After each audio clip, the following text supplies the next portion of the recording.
One of the big things with the new National Prevocational Framework, really the curriculum is very much framed around the 4 core EPAs. And in South Australia, we've been doing quite a bit of work this year. Kind of 2025 has been like a non-mandatory year for EPAs, but I get used to it. Yeah. But a lot of the facilities are really doing impressive numbers of EPAs already. And you've been sort of part of that project at Lyell McEwin and the Northern Adelaide network. How are the EPAs going in your network, Andrew? I think generally they're going well. So we chose to adopt intern EPAs as mandatory last year, and then we moved to PGY2 this year.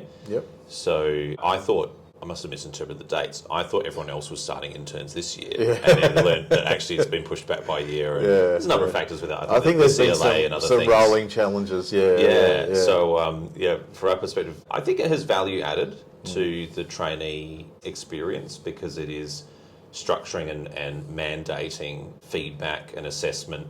And I think the key difference between our Entrustable Professional Activities and other workplace-based assessments that we're used to using, like a mini-CEX, is that in an EPA, the assessor needs to be familiar with the patient, number one, because otherwise you can get presented patients that you have never met, and there is also the potential there for the trainee to maybe fictitiously create one. I'm not saying that happens a lot, but it could happen. It's a risk. And the second part is that in most of them, they have to have witnessed part or all of the interaction. And I think, again, that's really important, not just sending people away to do activities and having them self-reporting, again, without as much robust feedback and assessment because you're not witnessing it. So I think that element of knowing and being familiar with the patient and witnessing part or all of it, or having someone report what they've witnessed directly, adds to the integrity of the assessment and adds to the quality of the feedback that the trainee is getting.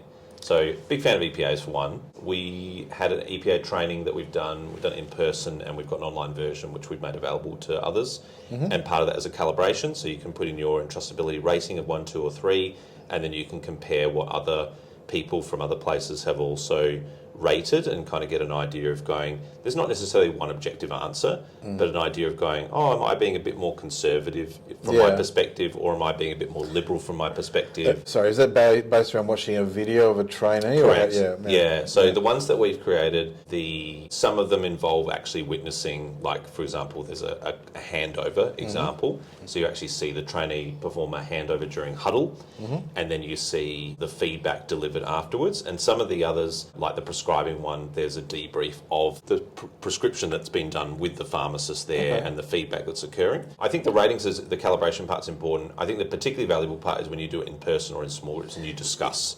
Why did you put that rating? What are the things that contributed and bounce ideas off each other? We've been doing something similar around another assessment at the College of Psychiatrists, and we looked at the literature, and the literature clearly says that it's not really calibration in the sense that many people might think calibration is, in terms of this is the right answer.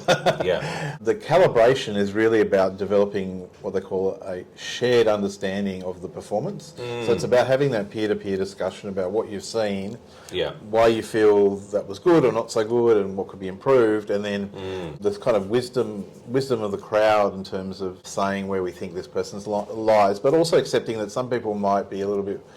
It's okay to be a bit hawkish and dovish. And we all bring our own biases to assessment. And what we're used to working in. Exactly. I've seen, both at this conference and other places, groups that are used to providing much more consultant-heavy services. For example, geriatricians and palliative care specialists generally seem to provide slightly more conservative rankings. But that's not wrong. It's just that's what they do in their service, is that they provide more direct supervision, and therefore also the patients have more direct relationship with the consultant.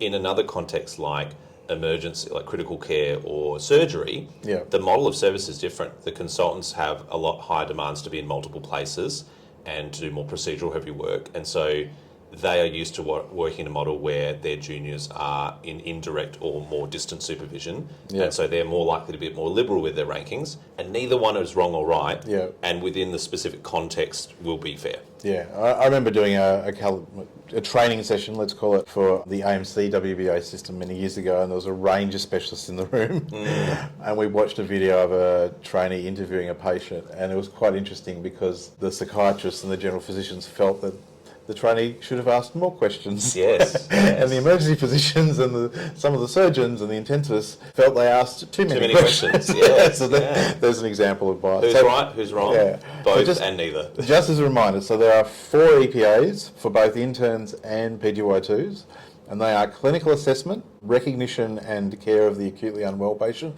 I'm going to come back to that one because that's an interesting one, because the other ones you have a bit more opportunity for seeing. Then prescribing, and as you said, the last one is handover or team communication, documentation, handover and referrals. So a lot of the current literature around Entrustable Professional Activities is about saying EPAs are a tool.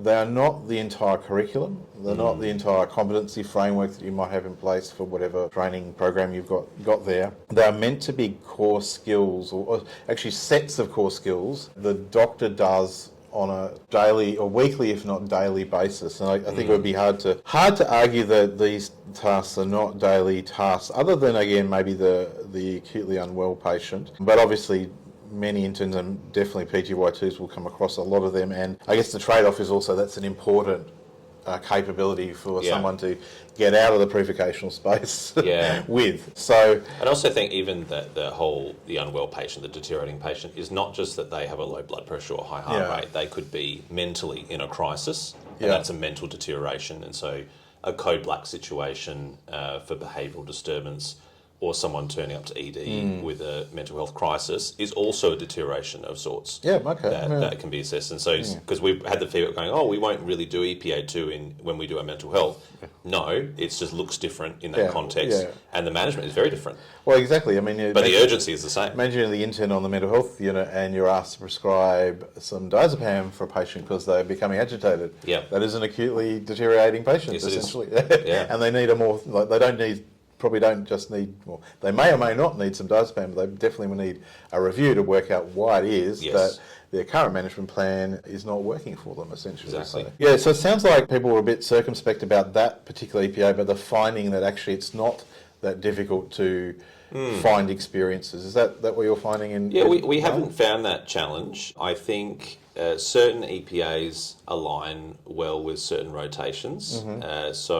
And the interns and PGY2s deliberately moved through different types of rotations to allow for that differing experience.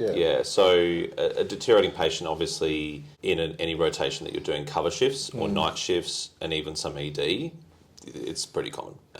And prescribing can work in almost any context, but we find that doing discharge prescriptions and working that through with the pharmacist is particularly valuable, and that's it's both a high risk activity, but also a really core skill to get used to, that you may then be doing that in a clinic context. And so doing that with the pharmacist, and we've had really good engagement from our pharmacy department on getting assessors trained and involved, and the interns and our residents feel that they get very high quality feedback experiences from the pharmacist. So that's been a really positive experience. I think any context you need that, but any ward where you're discharging people, you can easily do that one. And then the team communication, for us, we define that, I mean, there's lots of ways you could define it, but we said the 2 common examples will be in a handover or huddle situation, and even doing a consult or referral, potentially you could do that as well. But of course, the person that you're referring or consulting may not know the patient, so maybe that wouldn't be appropriate. But definitely, we have daily huddles with allied health and nursing on our team, and having the senior nurse be the one who assesses, or the registrar that's there, would be very natural. Or a discharge summary, and a discharge summary can be assessed by a range of people: a consultant, a registrar, a senior nurse, even a pharmacist could provide a perspective on that. So we haven't incorporated deliberately other allied health, but we have definitely said that nursing can be involved in a deteriorating patient or team communication, and that a pharmacist could definitely be involved in prescribing. I think they could also potentially look at a discharge summary from a medication perspective. So it doesn't have to be all on doctors, although I feel like we should be carrying the bulk of the responsibility. So you started with interns last year, and how'd that go? I think it went pretty well. Do you have any numbers off the top of your head, or how many interns do you have? We have 81 interns, and I think one of the challenges that we've talked a lot about with the 2-year framework is that it doesn't specifically apply to IMGs. Yeah, I was going to ask about IMGs as well. So the context... Because you have quite a few IMGs. We have a lot of IMGs, and in the intern perspective, that's usually a very small minority. So most of them are local graduates, but every year we have a small handful of IMGs that maybe have had a break in practice, and so APRA has recommended 1 year of level 1 supervision, and so we graft them into the intern cohort because we think it's nice for them to have, even though they'll be a bit older, they enjoy being part of a group and having peers and doing similar roles. But we still try and recognise that they obviously do bring some seniority to their role and often are calmer under pressure and more able to communicate. But it's about familiarisation with the current service and updating their practice accordingly. And then we have IMG interns, so those that are, I think, Monash, Malaysia, I can't remember if they fit into the local group, the IMG group. Yeah. University of Oceania Yeah. fit into, they've been locally trained, but the university is technically overseas, and so they also need to do an IMG internship. So we've decided to standardise that and go on a local level. We're mandating you do the same EPA structure, just to so everyone's in the same group. Keep it simple. Even though APRA and AMC are not requiring that at this time. Yeah. Maybe that will change in the coming years. So we tried to kind of make it a bit more similar for everyone in that way. And we were talking in one of the forums, I think on the DCT forum on Sunday, saying how do you make sure this happens? And for us, we try and facilitate, encourage, but we also hold accountability at both ends. The seniors, so the supervisors, are accountable to getting this done and signing it off, but also the trainees. There's an accountability level of trainee, and sometimes we have to politely remind them, do you want to pass internship? Are you going to get these EPAs done? You're quite short, you're quite behind. There's a bit of grace in that, like, we're meant to be doing 2 per rotation, and sometimes there's a busy rotation, some other stuff's going on, they only get 1. And we might say, well, try not to make that happen again, but can you make up with 3 in the next one and have a little bit of flexibility there? But we really try and have the minimum of 2 per rotation. Great. And we're hearing from other facilities in South Australia that there are some interns that are doing like 5 or 6 a rotation. Yeah. Have you had that experience? We have had some that choose to do extras, and I think that's a great thing. As per our conversation going, there should be a minimum number, but a minimum means you can continue to use them. We also use them when we have trainees that are struggling, particularly if they're on an IPAP. There's a couple of trainees that are... IPAP is an Improvement Performance Action Plan. Yeah. Improvement Performance Action Plan. So it specifies the particular areas that we're wanting to work on and how we're going to work on the trainee, and we are going to work on them and the supervisor. It's essentially a coaching plan. It's a coaching plan. That's right. Yeah. So it's not a punishment. It's an action plan. Those that are on IPAP, part of the IPAP may be that they do an EPA every week. All right. So then they're actually making sure there's an accountability piece of going, if you want to improve, we need to get extra feedback. And that doesn't necessarily have to be with the consultant, although some consultants will say, I will do that with them every week. And so that tool is then used extra. Okay, I mean, I get that, but I can imagine because these EPAs are quite specific in a way that there may be circumstances where, let's say if it's a communication challenge, for example, you might actually want to do, you're kind of trying to massage the EPA into the problem you're trying to solve. It depends on the issue, yeah. So I think things like clinical assessment is probably our most flexible. Yeah, I guess you could do it as EPA, part of that, couldn't you? and you could use that in such a variety of contexts. True. But others, you're right, would have to be a little bit... And I guess the handover as well, because you could sort of be focusing on their performance in a ward round, for example, and handing over patients. Definitely, yeah. And we just try and make that not a high burden, but still something that we're doing by the by, as we're doing our training and discussions on ward rounds and other times. So your 81 interns and a handful of IMGs were all able to get more than 10 EPAs done last year?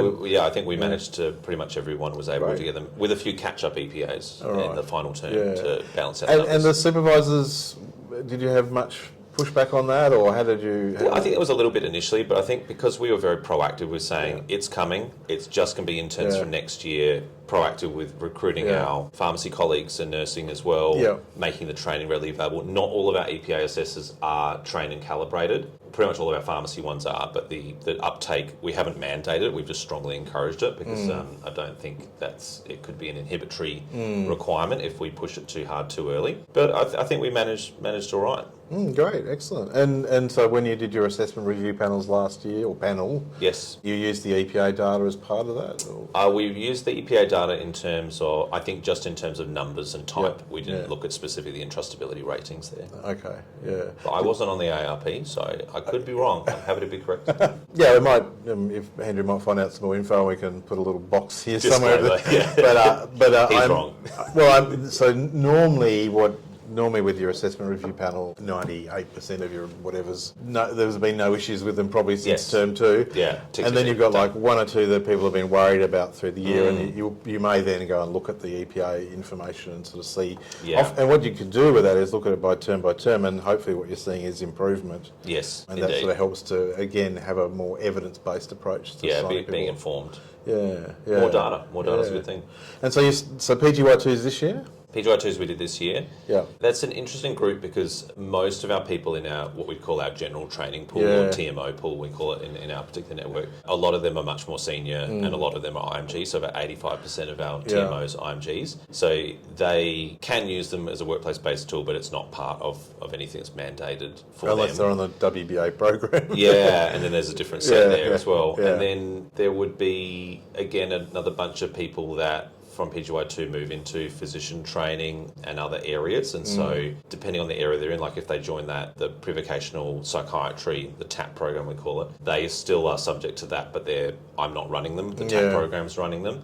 So there's a little bit of that moving of people. Yeah. So then you have to work out who is actually in general training under us, and therefore we need to work out the EPAs versus where we delegated that to a particular division because they might be employed just as a surgical RMO for that year. Yeah. They still have the requirement, but it's up to the surgical department to get on to that.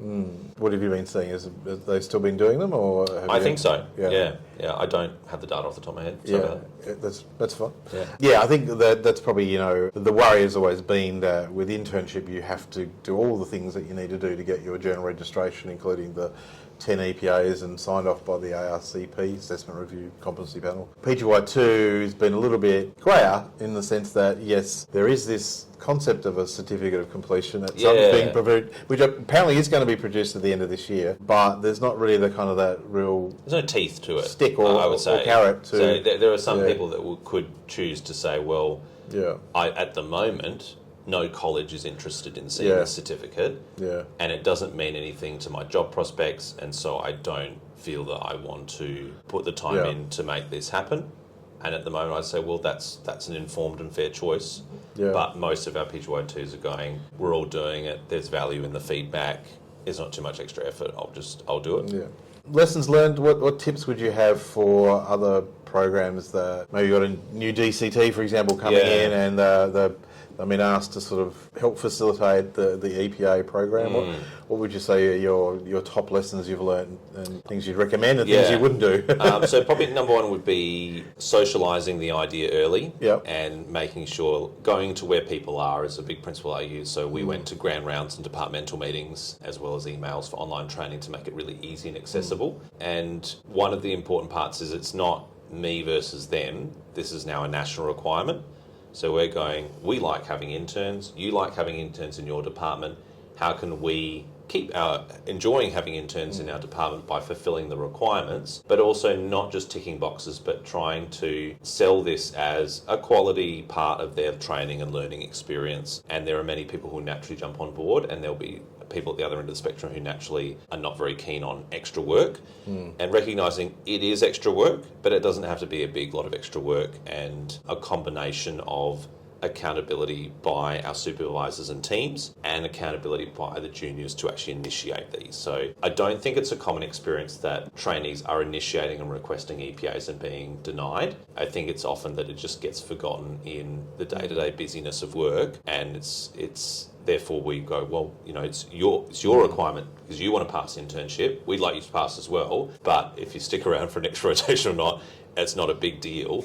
So let's work together to meet those requirements. In a similar way, the term assessment forms have changed and become a bit more detailed to what they were, with a number of domains that we and a lot of our term supervisors are not familiar with. And we've had feedback saying they seem to be a bit too detailed. I don't think some of these goals or things I'm assessing are relevant. Again, it's not, I didn't design them. That's the AMCs put that through, an APRA, so we can feedback, but for now, that's what we need to do. So there's a combination of trying to get value out of these tools, Yeah. but also the other side going, well, they're mandated, so we enjoy having interns and PGY2s. Let's make sure we continue to enjoy it and getting the things done. And something you would do differently if you had your time again? Anything in particular? Yeah. Oh, the other lesson was as well, as we alluded to before, although I think doctors should carry the lion's share burden of these assessments, it can be shared, and I think a value is added and burden shared by having nursing, pharmacy and even allied health involved in doing these assessments. Have you been using registrars for any of them? Definitely. Yeah. So again,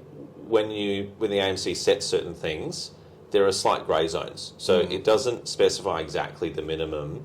So we've said that they have to be a minimum of PGY 3 because we don't want peers doing it in the PGY2 space. Yeah. Minimum PGY 3 and in a registrar position, that can be an unaccredited registrar position or a vocational training position.